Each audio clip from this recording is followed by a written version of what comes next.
सोचिए, क्या होता है जब सदियों पुरानी कोई परंपरा एक आज के सामाजिक मिशन से मिल जाती है। हाल ही में उत्तर प्रदेश में कुछ ऐसा ही हुआ।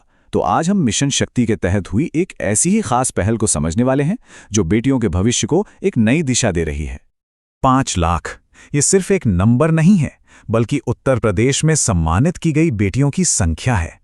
एक ही दिन में 5 लाख से ज्यादा बेटियों का सम्मान। आखिर इतने बड़े उत्सव का असली मकसद क्या था? ये किसी बहुत बड़े बदलाव का संकेत है। तो ये आयोजन था कन्या पूजन, जिसे महिला एवं बाल विकास विभाग ने मिशन शक्ति 5.0 के तहत पूरे प्रदेश में ऑर्गेनाइज किया। ये एक ऐसा अभियान था जो अपने स्केल और अपने मकसद दोनों में ही बिल्कुल हटके था।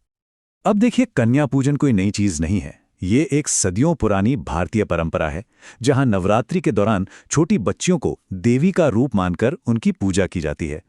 लेकिन इस बार सरकार ने इस गहरी सांस्कृतिक रस्म को एक बहुत बड़े सामाजिक संदेश का जरिया बनाया। तो सवाल ये उठता है कि इस परंपरा को इतने बड़े सरकारी लेवल पर क्यों मनाया गया? क्योंकि इस आयोजन के पीछे एक बहुत गहरा सामाजिक संदेश छिपा था। एक ऐसा मैसेज जो समाज की सालों पुरानी सोच को बदलने का दम रखता है। संदेश एकदम सीधा और साफ था कि बेटी के जन्म को बोझ समझने वाली मानसिकता को जड़ से खत्म किया जाए और उसे एक आशीर्वाद की तरह अपनाया जाए।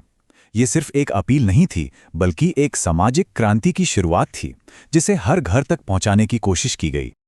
लेकिन ये पहल सिर्फ संदेश देने या सोच बदलने तक ही नहीं रुकी।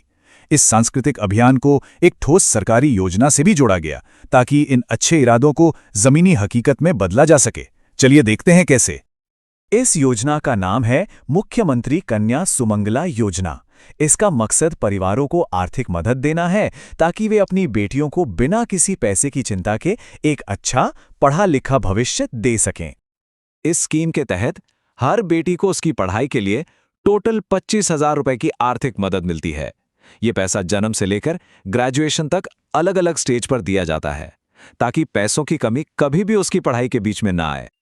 और ये कोई एक बार की मदद नहीं है, बल्कि एक लंबा साथ है।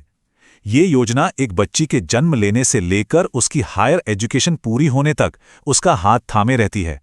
ये पक्का करती है कि उसका आगे बढ़ने का सफर बिना किसी रुकावट के चलता रहे।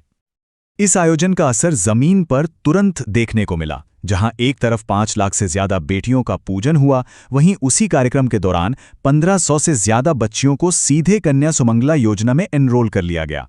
मतलब ये सिर्फ कहने की बात नहीं थी, बल्कि जमीनी स्तर पर काम भी हो रहा था। पर यह आयोजन सिर्फ पूजा पाठ और सरकारी योजनाओं के फॉर्म भरने तक ही नहीं था। ये एम्पावरमेंट का, यानी सशक्तिकरण का एक जीता जागता मंच बन गया, जहां बेटियों को एक बेहतर कल के लिए तैयार किया गया। वहां पर सांस्कृतिक कार्यक्रम हुए, लोकगीत गाए गए और बातचीत के सेशंस हुए। इनके जरिए बच्चियों और उनके परिवारों को पढ़ाई की ताकत, अच्छी सेहत के फायदे और आत्मनिर्भर होने के महत्व के बारे में बताया गया। यह सिर्फ एक दिन का जश्न नहीं, बल्कि जिंदगी भर की सीख थी।